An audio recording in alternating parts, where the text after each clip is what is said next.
Okay, good afternoon. I'm speaking to Professor Nick Couldry. Thank you very much, Nick Couldry, for being with us with CISECO. Nick Couldry, I don't have to present much, but is professor of media communication and social theory at the London School of Economics and Political Science. And with Andreas Hepp, Couldry wrote the book, the recent book, one of the many, The Mediated Construction of Reality, Society, Culture, Midiatization, which was translated into Portuguese very recently and published by Unicinos Editora. So please, Nick, tell us about your book.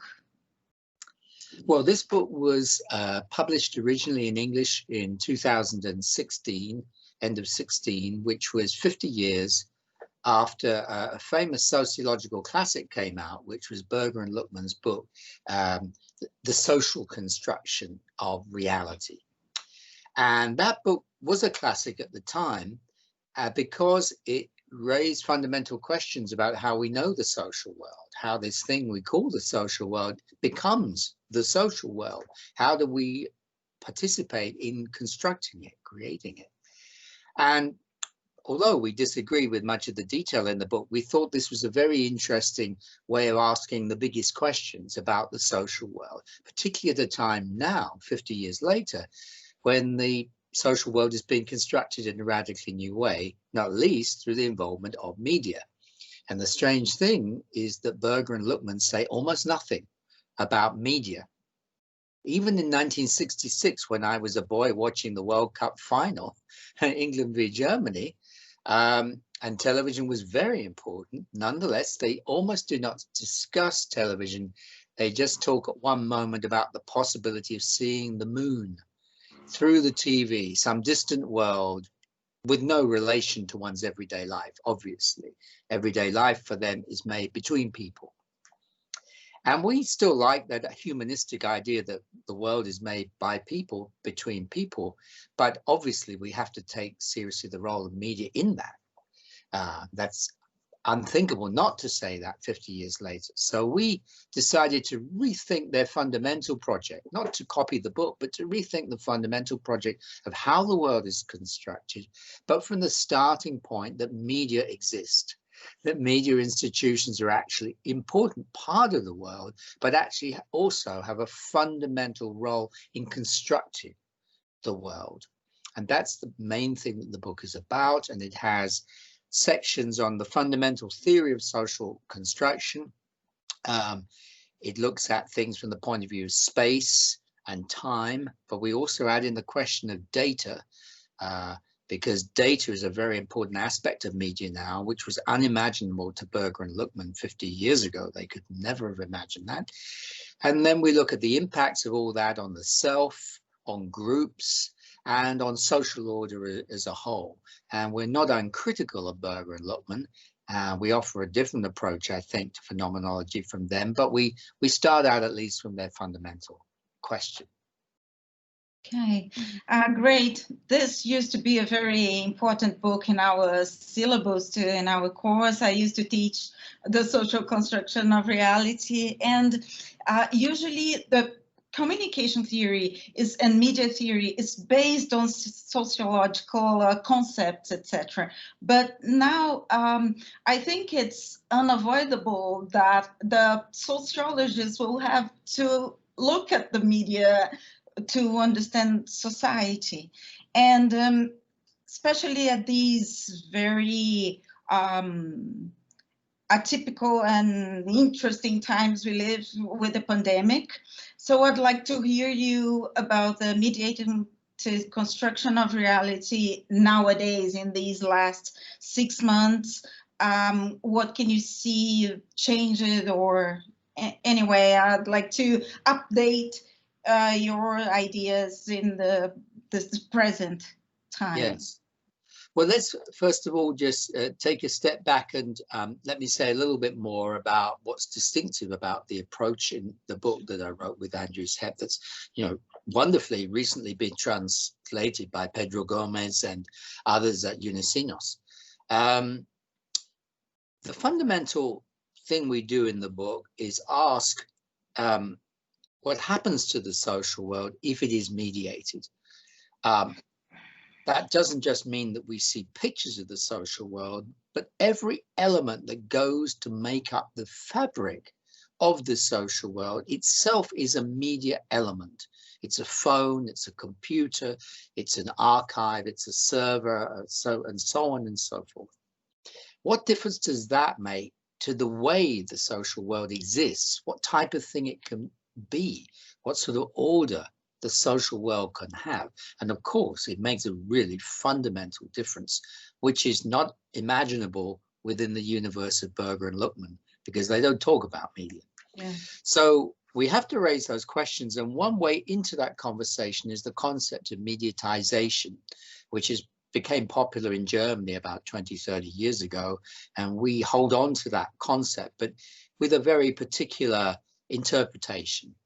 Because a real danger of a bad form of this argument is to say, well, media determine the way the world is. There's technological determinism. Media guarantee that the world must be this way, which fits with some logic that's inside the media.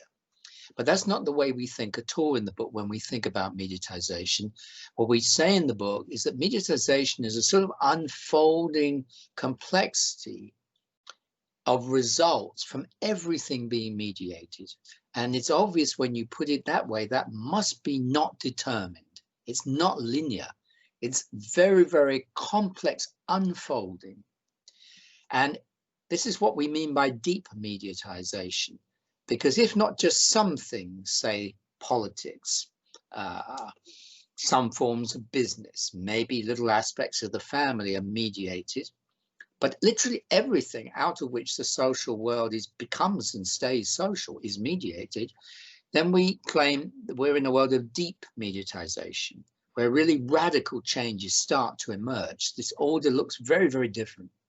And of course, this is exactly what we see with the Corona-19 virus, because when Ebola struck, if Ebola had been a global pandemic, luckily it was not so much. It was mainly in the global south. But if it had been truly a global pandemic when Ebola came, or AIDS, let's say, had spread right across the whole population in a much quicker and deeper way than it actually did, then we would have faced this sort of crisis, the difficulty of controlling social actions 10, 20, 30 years ago. But that didn't happen in quite the same way because of what happened physically. But just imagine if that had have happened, we would not have had the technological so-called solutions that we've had in the past 1 year, which is that we can stay at home, we can appear not to interact with each other, just looking at this physical plastic glass, the thing I'm looking at to speak to you now, just as you're looking at me. This is enough for us to conduct many of our social interactions. And sometimes like this, they feel quite good. They're nice. Sometimes they don't feel enough when it's with family and so on. But we've been able to manage a lot of social interaction on the basis of media structures. And this is only possible on the basis when the basic elements of the media, of the social world, are mediated themselves in ways that interlink and create an order, a structure. And that's what we mean by deep mediatization. So everything that's happened in the past 6 months in the world, if you like, establishes, confirms the thesis of deep mediatization. But that's not necessarily a good thing, because something we have to think about is what are the costs of this transformation. So if we take the case of the family, the simplest example, on the face of it, it's good that people, at least in privileged type of jobs, can work from home.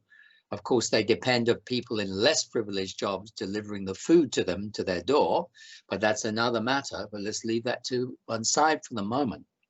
But on the face of it, it's good that a person can work from home in a privileged middle-class job and still do their job and still be paid. Excuse me.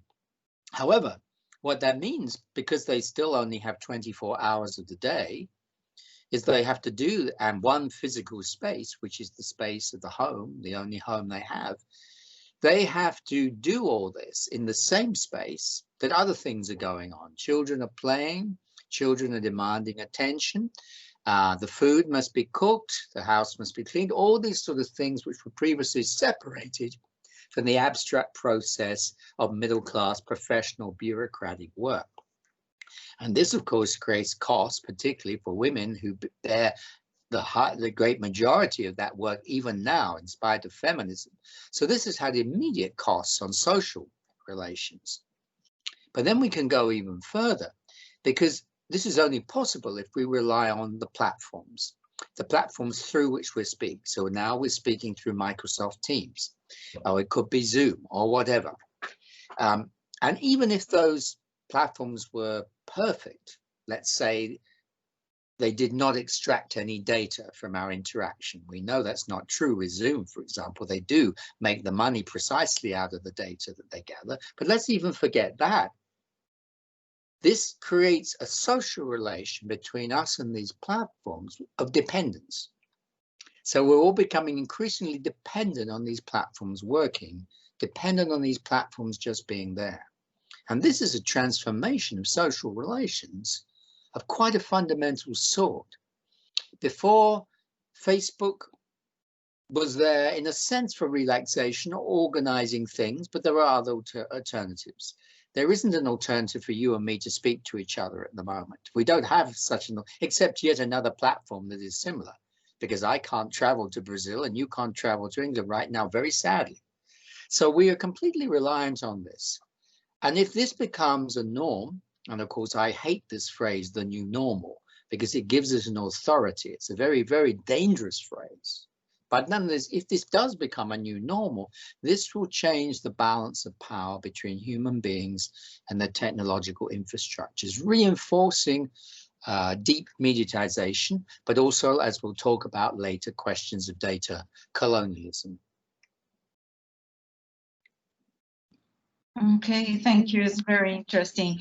And thinking about this reinforcement of digitalization, this data colonialism, and you spoke about the different gender differences, and also we can think of racial and class.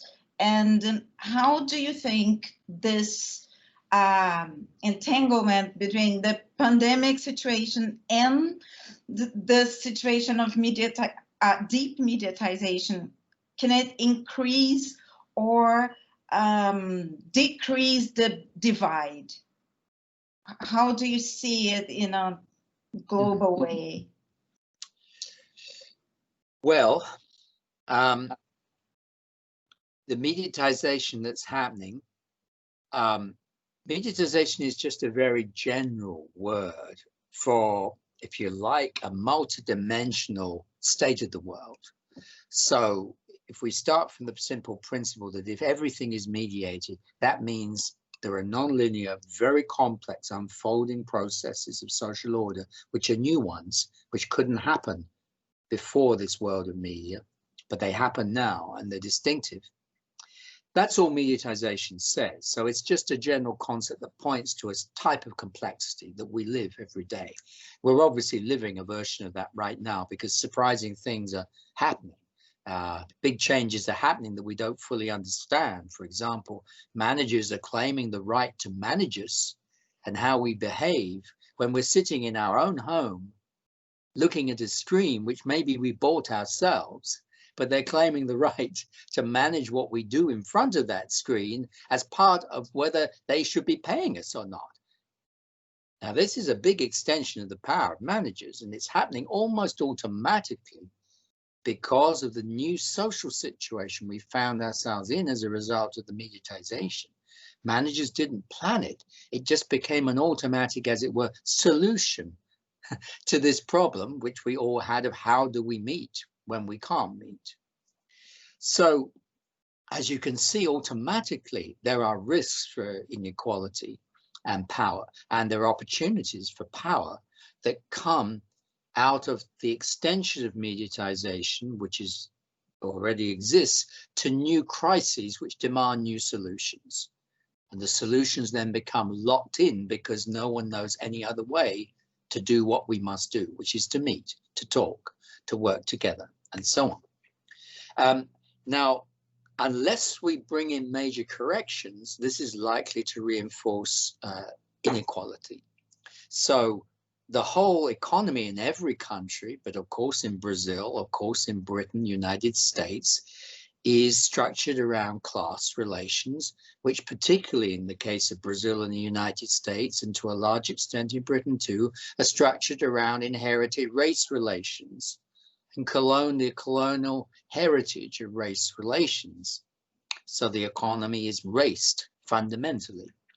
So new inequalities are likely to reinforce those old inequalities unless we correct for that.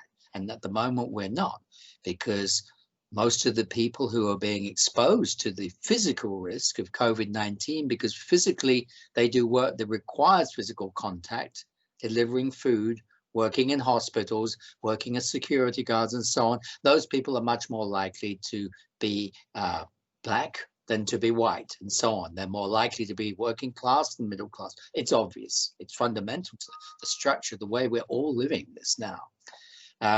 So there are massive risks there of reinforcing inequality. And that's even before we get to other questions about whether this whole way of organizing social life now, relying entirely on the technological almost, relying entirely on large-scale platforms and systems for managing data, is introducing new forms of power in government, which themselves will strengthen governments and strengthen larger corporations and weaken individuals and groups. And this is what we started to see with another aspect of the COVID pandemic, which was the debate about contact tracing apps. As you remember, early on in the pandemic, Apple and Google came together in a partnership to propose that the technical details of their system, which made it difficult for an Apple phone to recognize an Android phone and so on and so forth, will be overcome to produce a sort of common starting point for an app that could be on either Apple or Google Android phone, which will enable people's contacts to be automatically traced through the Bluetooth function on the phone. And this was offered very early on as a total solution to the problem of physical contact. It proved not to be true, of course, because of various technical problems, various problems with phones, which we don't need to go into the detail. But one interesting one was, because it gets to the sort of technological fantasy here, the idea was that a Bluetooth signal capacity on the phone will enable secret codes to be sent between phones, which both have Bluetooth switched on, and that would, in a secure way, a private way, enable key data to be collected. And this was a good idea because on the face of it, it didn't mean the government had to collect this data. So the principle was good, but it relied on the fact that Bluetooth sends its signals across a certain distance. Well, Bluetooth sends its signals across a distance of many meters. In the supermarket, for example, you rely on a beacon many meters away. This is the way marketers are able to reach you in the supermarket very often if you have Bluetooth switched on your phone. Well, of course, we know the disease operates on a smaller distance than many meters, 2 meters, maybe 3 meters, perhaps. So there are difficult questions which are not fully resolved as to whether the distances fit between the Bluetooth app, Bluetooth-based app, and what we need to know for the disease. So there are risks of false negatives and even worse, false positives. Someone being told they're ill when maybe they're not. Maybe they never really were in contact with that person. So there are all sorts of issues there which got covered up early on. Maybe they've been solved. But of course, because of this tremendous promise that technology would solve the problem, as we've been told throughout the past 500 years of history, and that's another thing about colonialism maybe we'll come back to, Because of that, many governments were very positive about this. So the Israeli government saw it as an opportunity to spy on its population even more intensively than it had done in the past. Some local government in India took the opportunity as well. In Norway, the app was so controversial because it was collecting GPS data, collecting where people were physically, which it didn't need to do. And that was abandoned in the end because it wasn't used. It was so unpopular. And so the story of success of technology has been much more limited than people realize. And in Britain, it's never succeeded. It hasn't happened yet through many failures. So it's also been an example, COVID, of how in any crisis, we are always told that technology provides the automatic solution, that it must provide this solution, that we must trust technologies rather than human people speaking to each other and asking, did you meet this person, and so on. But this has proved very of limited success. It hasn't been fully successful. So it's yet another example of the way mediatization works through distorted stories about the way media transform the world. So there's both the actual transformation and then the narrative, or if you like, the ideology of what is going on, which is in fact very different in intention with the actual transformation. So it's been a complicated period of 6 months, but all of it, I think, links back to this question of deep mediatization and the types of world we're living in today.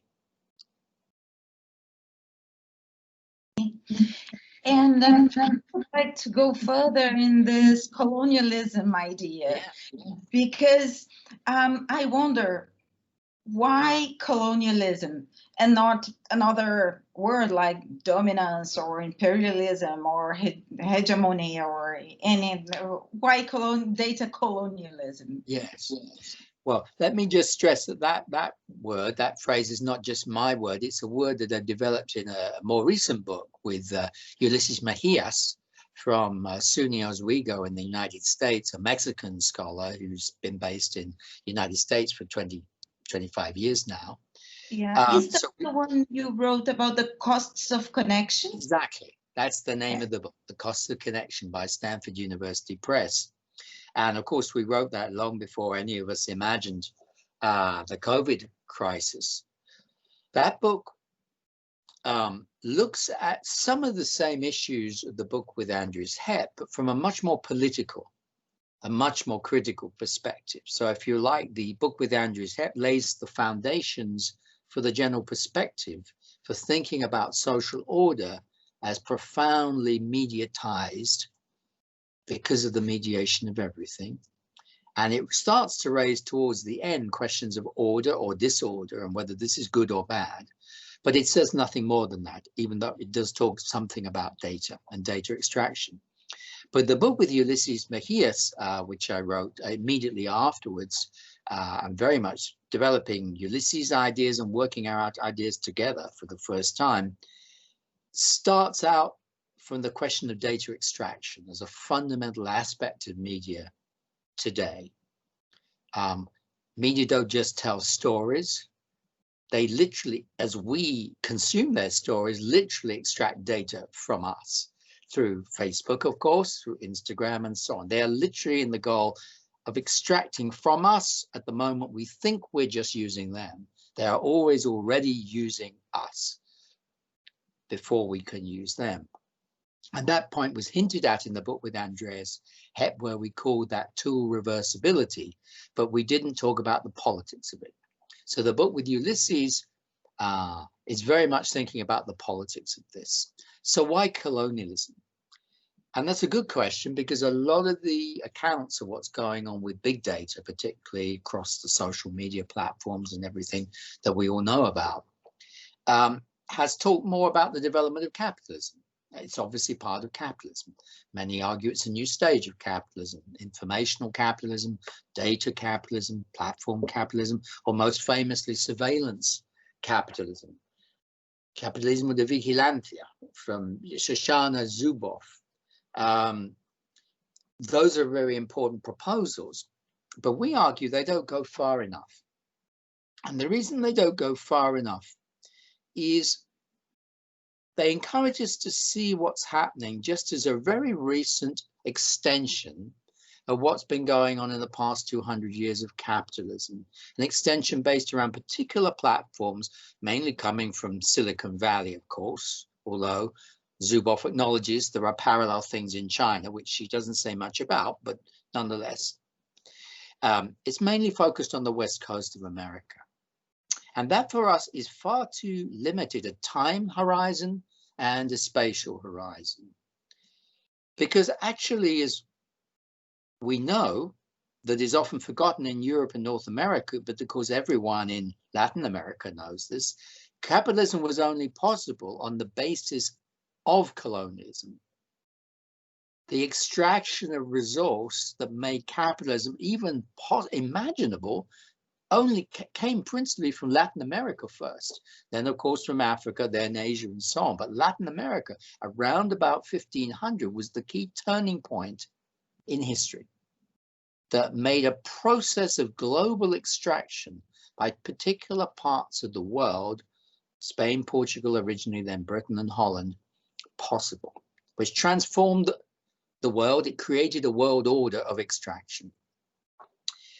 And what we're arguing in the book is that we're in the beginnings of a new process, a new world transformation, just as fundamental as that one 500 years ago. How can we say that? Why would we say that?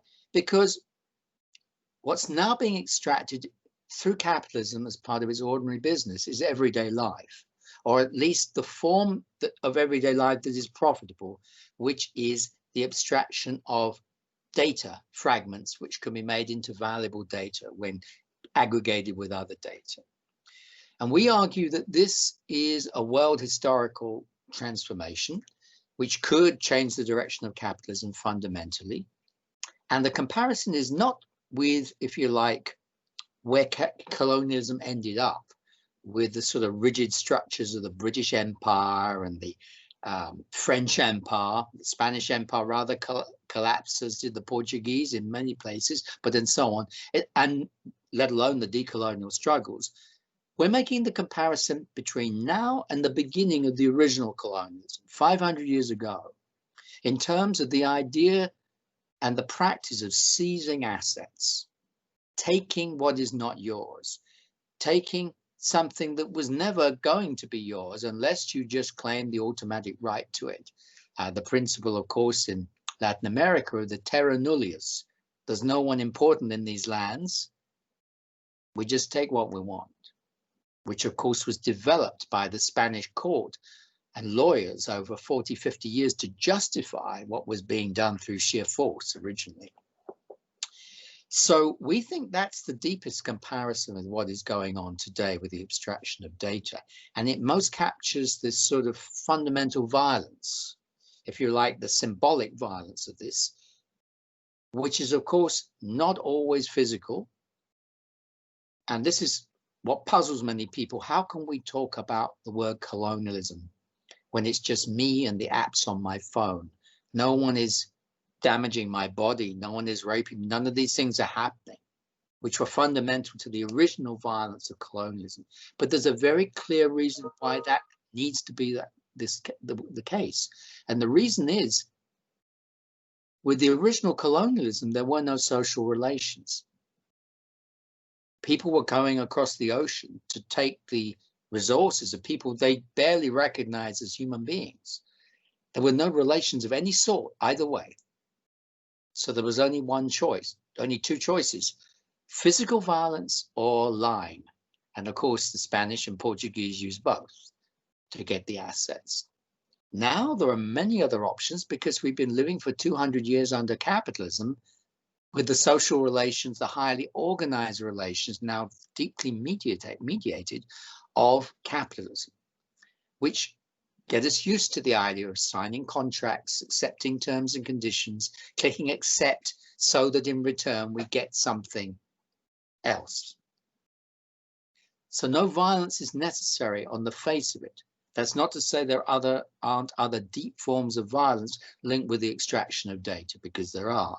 But this shows that we are in a parallel moment with 500 years ago, but it's also very different because in between has come the 200 years of capitalism that developed out of the 2.5, 300 years of colonialism.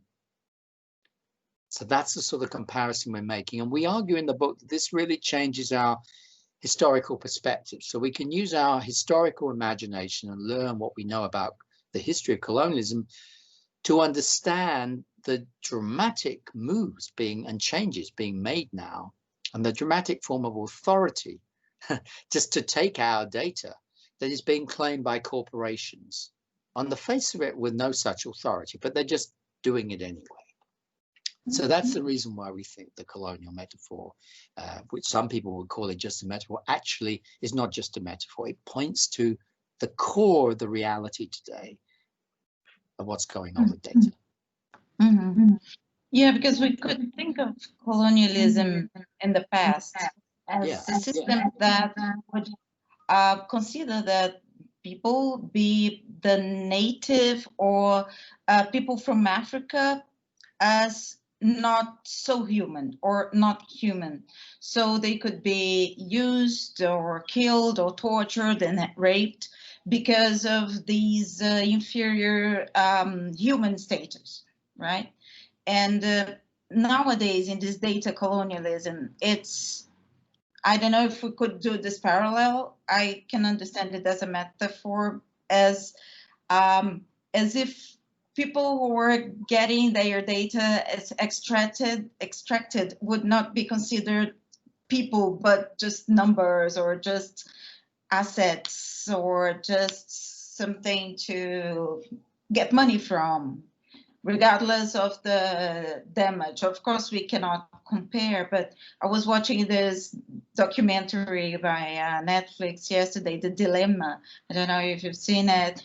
It says a lot about the physical injuries that all this connection could cause to people. Of course, it's not as dehumanizing. It's not dehumanizing as slavery or colonialism, but I understand what you mean by colonialism. Yeah.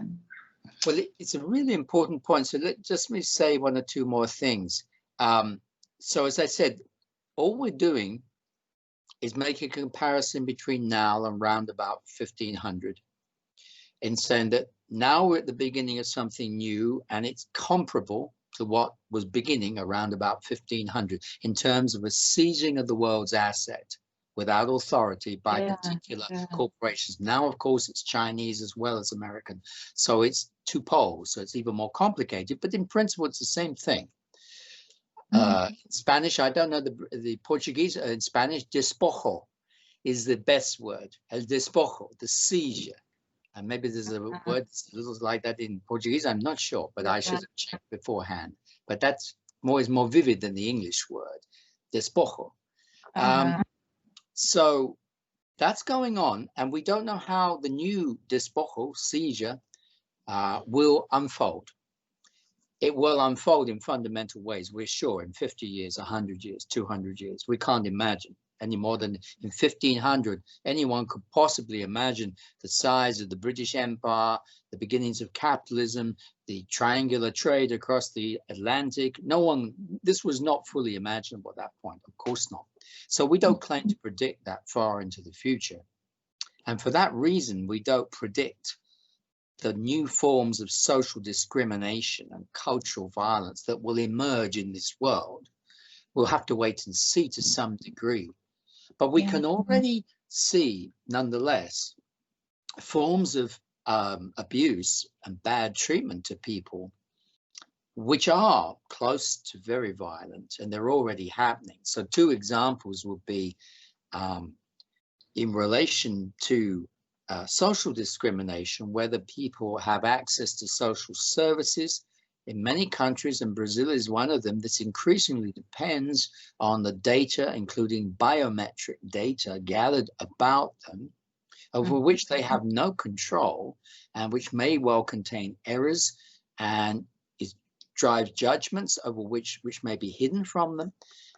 based around various forms of discrimination and so on, which may reinforce racial, class, and other differences. So there's a symbolic violence there in the way the algorithms and the data are working. And then if we take another type of example, the way data collection, if you like, the basic idea of a corporation that this is what's happening in my business, so that data is mine because I'm the manager. It's just mine. We know that managers think like this. Yeah. But this is a colonial way of thinking about the space of life, which is the workplace. It's a deeply colonial way of thinking of that space. Now, let's imagine that in terms of the violence, and it is close to physical violence, of what happens every day to people in low status jobs, let's say in logistics, something like Amazon, where they move around the floor of a warehouse. Now, let's be honest, we all want our books to arrive on time, and maybe we use Amazon to get them and so on. But the consequence of that innocent thing, wanting our books to arrive on time, is that someone has to be tracked moment to moment as they move around. Their body is literally tracked, every part of it, and they have to comply with the instructions to fit with the robot that they're working with and so on. Now, some people say that some aspects of Amazon's working practices are humane. I don't know the detail. I haven't done a detailed study, but there are many people very concerned about this. And you can see what's coming here is that once you admit the principle that the world is just there to be extracted for data, for capital, then there's nothing to stop the infinite extraction of data. The worker doesn't have the right to say, but this is my life. You can't, this is my body. You can't do that to me. Because the rationality of the business depends on extracting that data. Just as the rationality of historical colonialism depended on extracting everything that was in fact the life of the people in those territories. And it wasn't arguable, and the arguments were ignored. And as we know, I was recently reading the terrifying book by the philosopher Hegel, Lectures on the Philosophy of World History, where he justifies colonialism, you know, as just a battle between more rational and less rational people. And he argues this is the way it had to be. It was just rational. It was just necessary. I mentioned Hegel because we do use Hegel in the book, because interestingly, although he said terrible things about colonialism, he was also one of the greatest philosophers of freedom, of human freedom, and what its core is. And we make a comparison in the book between Hegel's philosophy of freedom and the philosophy of the great Argentinian Mexican philosopher Enrique Dussel, his philosophy of liberation. And they have a lot in common in terms of going to the real fundamental core of human freedom, which is not, for example, the freedom to buy things in the market. It's the freedom to exercise control over the boundaries of that space in which I am myself, in which I think about whether I want to live, how I want to live, how I will die, do I love this person? This is the basis of freedom, this core, this space in which we are ourselves. But this space is being invaded increasingly by corporations, marketers, managers who claim the right to know whether our body is sweating right now, or the temperature of our body, and so on and so forth, because that's just data that we need to have to manage the corporation, or maybe to manage the COVID-19 crisis. So you see, once you see things from this perspective, a lot of things that before were just isolated, maybe a little strange processes, all start to be connected in a bigger process, which is both a vision of corporate power and a world transformation that we argue we have to fundamentally resist, because it is extremely dangerous for the core of human freedom. Whether we are in the global north or global south, that core is being endangered now. Yes, the consequences of this will hit those in the global south far worse. That is guaranteed. That is the intention too. But the threat to human freedom is a universal one as well. And that's why we hope everyone, wherever in the world they are, can read this book and find some inspiration for resistance from it. But also realize the terrible dangers this is causing to those who are already vulnerable, who are already disadvantaged, because none of that, the legacy of colonialism, does not go away. It continues through this new form of data colonialism. Well, we're reaching the limit of time, but I would like to ask you a last question, because you were talking about resist and resistance, and as Michel Foucault said, where there's power, there's possibilities of resistance. How can we resist? I think it's a tough question. I know it's a tough question. It is a very tough question, because it's possible to say that Foucault was not pessimistic enough, that he could never have imagined such a deep form of power as now exists in the hands of Facebook, Amazon, Google. He didn't imagine that our bodies will be tracked wherever they are on the planet, that our every word, our thoughts, very often, which are now written down and put into a phone or a computer, would be tracked, analyzed, processed, so to bring out comparisons with other people. He couldn't imagine that. Deleuze started to begin to imagine this at the end of his life, but it was unimaginable in its detail in 1990. So Foucault could believe that resistance was always possible, but I'm afraid now we have to take the measure of this new scale of infrastructure, of knowledge infrastructure, which does want total power and wants to work through us and with our consent. So an example of that would be the digital personal assistants like Amazon Echo, Alexa, and so on, which are being built into richer homes across the world, particularly in America. These want to make this form of power so nice, so comfortable, that the idea of resistance starts to be meaningless. Why would you resist your friend who's just helping you find out how to get a pizza and so on? It's just part of you, isn't it? Well, it is not part of you. It is not an extension of you. This is the fantasy. So we need to be very, very aware that even Foucault's critiques may not be enough, because the very way of imagining resistance is being undermined today. But we do, of course, still believe in the possibility of resistance in this book, and we write about it in the final chapter. For us, there are two things that are fundamental and one thing that is not a solution. The thing that is not a solution, not immediately and not totally, is the idea that each of us could somehow make an individual decision to say, I leave Facebook. I don't use WhatsApp anymore, even though I've used WhatsApp already 20 times today. That's me, Nick, in our family discussing many things, but I'll stop using it. Okay, well, that's just me. Obviously, there are billions of people in anyway, that's a problem. But even if we imagine many people started to leave the platform, there are other platforms. All these platforms are interconnected. The whole way of thinking about data colonialism depends on a wider order, which is linked to logistics, what's going on in factories and workplace. This is a much bigger vision. So just withdrawing from one platform is not the solution. We have to think at the social scale. And then that has two implications. And at the moment, no immediate solutions, but these are, I think, are still positive things to hold on to. One is that we need imagination.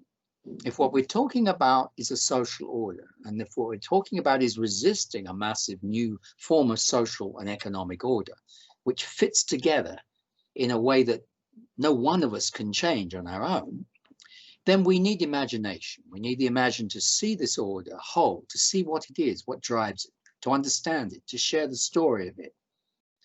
That is an act of social imagination, just as the imagination to defeat colonialism originally, to challenge its total view of the world and say, no, there are other views of this world, including the view of the world that was supplanted by colonialism, that it had to work to replace, and so on. And that initially had to happen through the work of imagination. So books, we believe, play a fundamental role in the imagination, and discussing the ideas. We're discussing it in many places around the world as we can at the moment, because we want to share these ideas and listen to other people's perspectives on the ideas. And that suggests a second form of resistance, which is solidarity.